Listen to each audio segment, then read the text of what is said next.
Even without doing any activity, you can still manifest what you want. If you organize these 4 dimensions in one direction and keep it unwavering in that direction for a certain period of time, now he believes Shiva will do it for him and it will happen. So is Shiva going to come and build your house? No, I want you to understand, God will not lift his little finger for you. What has not happened till now on this planet can happen tomorrow. Human beings are capable of making it happen tomorrow.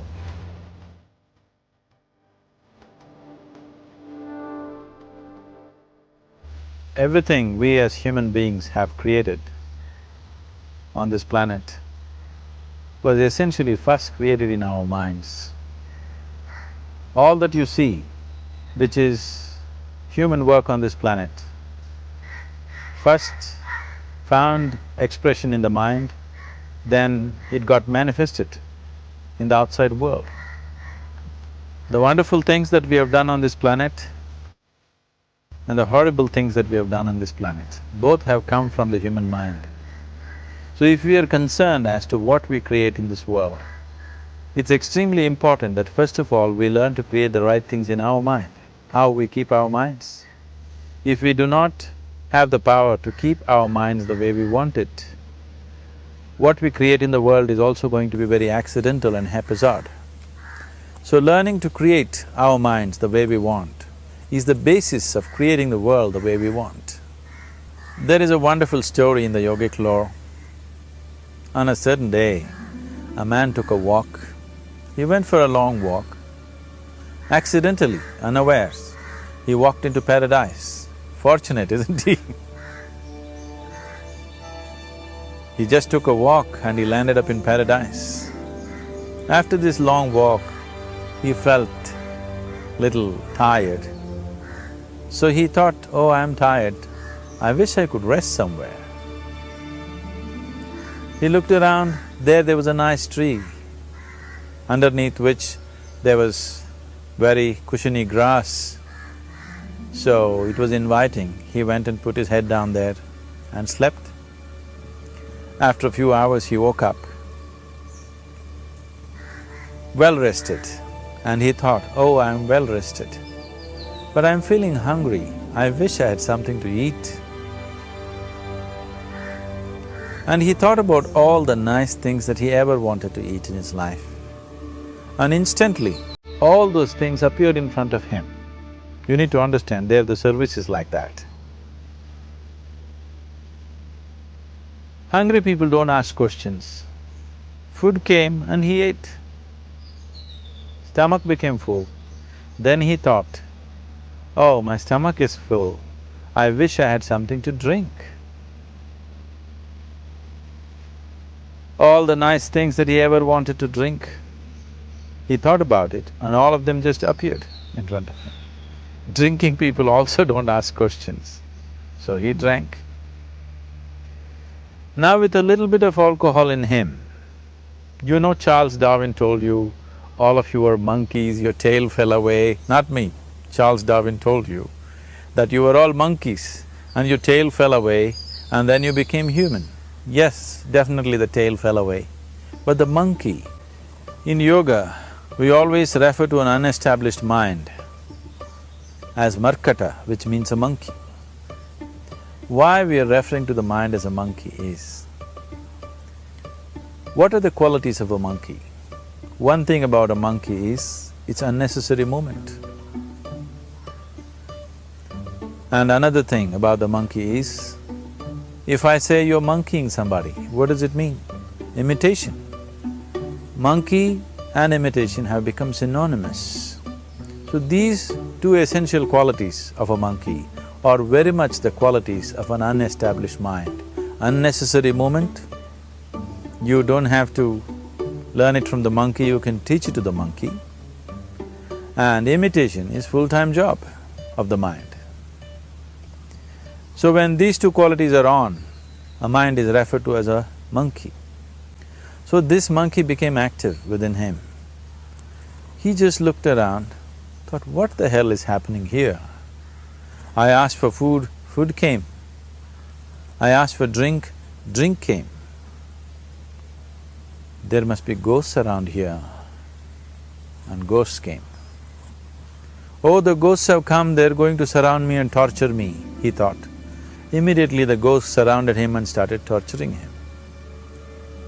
Then he started screaming in pain and said, oh, they're going to kill me, and he died. Just now he said he's a fortunate being. The problem is he was sitting under a kalpavriksha or a wishing tree.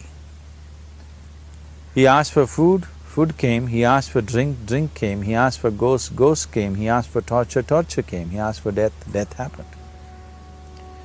Now don't go looking for these kalpavrukshas in the forest. You can barely find a tree these days.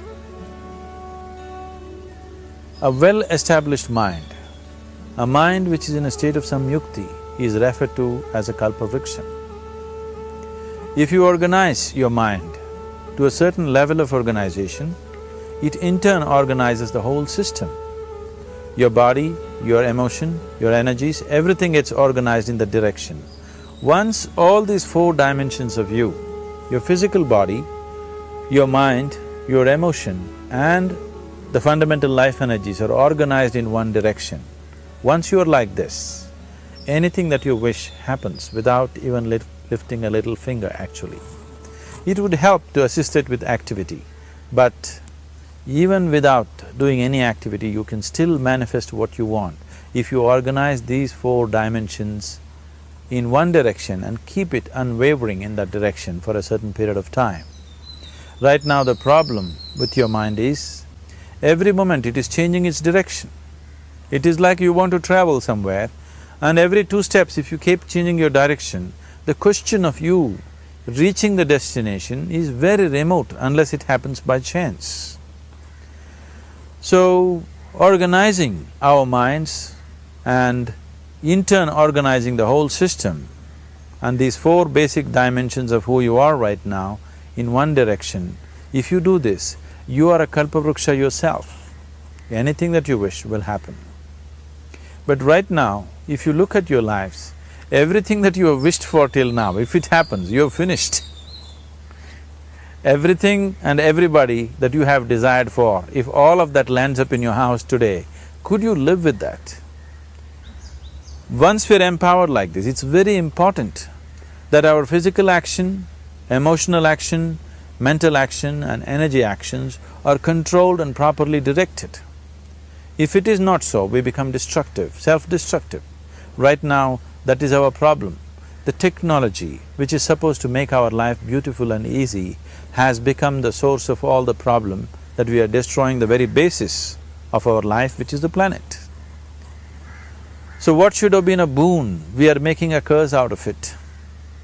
What has brought incredible levels of comfort and convenience to us in the last 100 years or so has also become a threat to our life simply because we are not conscious action, we are in a compulsive state of action. So organizing our minds fundamentally means moving from a compulsive state of activity to a conscious state of activity. You might have heard of people for whom they asked for something and beyond all expectations it came true for them. Generally this happens to people who are in faith.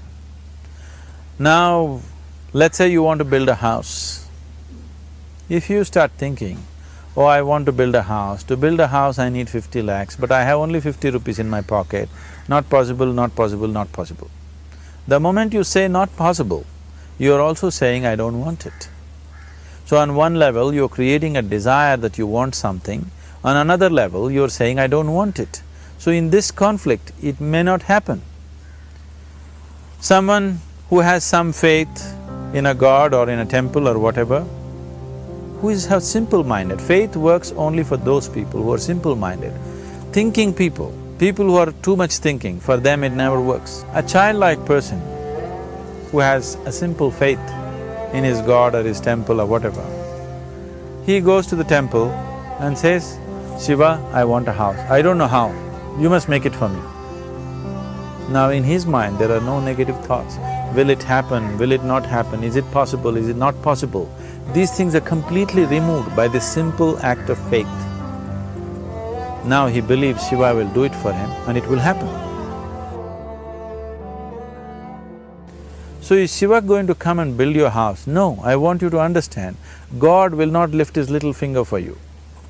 What you refer to as God is the source of creation. As a creator, he has done a phenomenal job, there's no question about it. Could you think of a better creation than this? Is it in anybody's imagination to think anything better than what is there right now? So as a creator, he has done his job wonderfully well. But if you want life to happen the way you want it, because right now, the very crux of your happiness and your well-being is this, if at all if you're unhappy, the only and only reason why you're unhappy is life is not happening the way you think it should happen. That's all it is. So if life is not happening the way you think it should happen, you're unhappy. If life happens the way you think it should happen, you are happy. It's as simple as that. So if life has to happen the way you think it should happen, first of all, how you think, with how much focus you think, how much stability is there in your thought, and how much reverberance is there in the thought process will determine whether your thought will become a reality or is it just an empty thought. Or how you do not create any impediments for your thought by creating negative thought process. This possible is something possible or not possible, is destroying humanity. What is possible and not possible is not your business, it's nature's business. Your business is just to strive for what you want. Right now you're sitting here, if I ask you two simple questions, I want you to just look at this and answer this. Right now from where you're sitting, can you just fly off? You say no. Right now from where you're sitting, can you get up and walk? You'll say yes. What is the basis of this? Why you say no to flying and yes to walking? Because past experience of life, many times you've gotten up and walked, never did you fly off. Or in other words, you're using the past experience of life as a basis for deciding whether something is possible or not possible.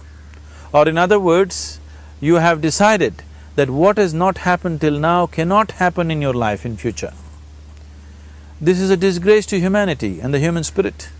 What has not happened till now on this planet can happen tomorrow. Human beings are capable of making it happen tomorrow. So what is possible and what is not possible is not your business. That is nature's business. Nature will decide that. You just see what is it that you really want and strive for that.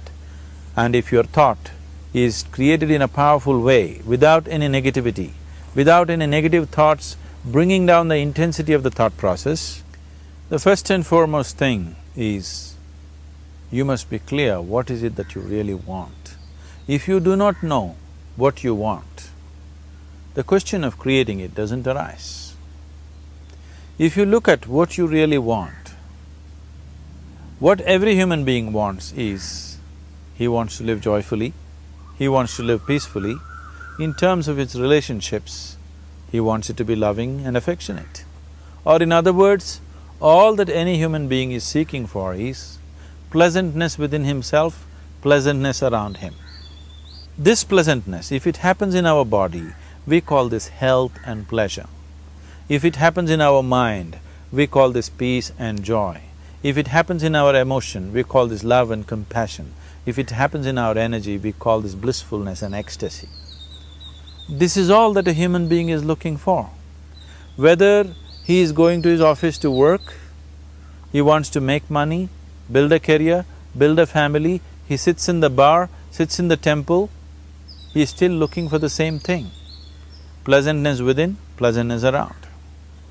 If this is what we want to create, I think it's time we addressed it directly and commit ourselves to creating it. So you want to create yourself as a peaceful human being, joyful human being, loving human being, a pleasant human being on all levels. And do you also want a world like this? A peaceful world, a loving world, a joyful world? No, I want greenery, I want food. When we say a joyful world, that means everything that you want has happened. So this is all that you're looking for. So all that you need to do is commit yourself to creating it, to create a peaceful, joyful and loving world, both for yourself and everybody around you. Every day in the morning, if you start your day with this simple thought in your mind, that today, wherever I go, I will create a peaceful, loving and joyful world. If you fall down 100 times in a day, what does it matter? For a committed man, there is no such thing as failure. If you fall down 100 times, 100 lessons to be learnt. If you commit yourself like this to creating what you really care for, now your mind gets organized. Once your mind gets organized, the way you think is the way you feel, your emotion will get organized. Once your thought and emotion is organized, your energies will get organized in the same direction. Once your thought, emotion and energies are organized, your very body will get organized.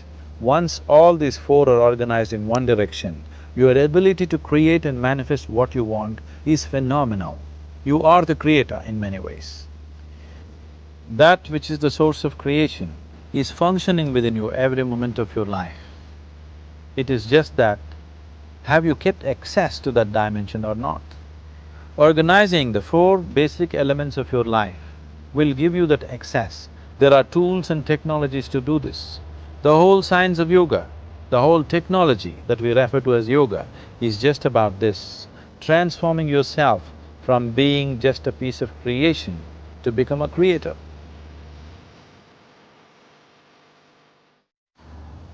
It is my wish and my blessing that every human being in this world should have this access to the source of creation within himself so that he can function here as a creator, not just as a piece of creation.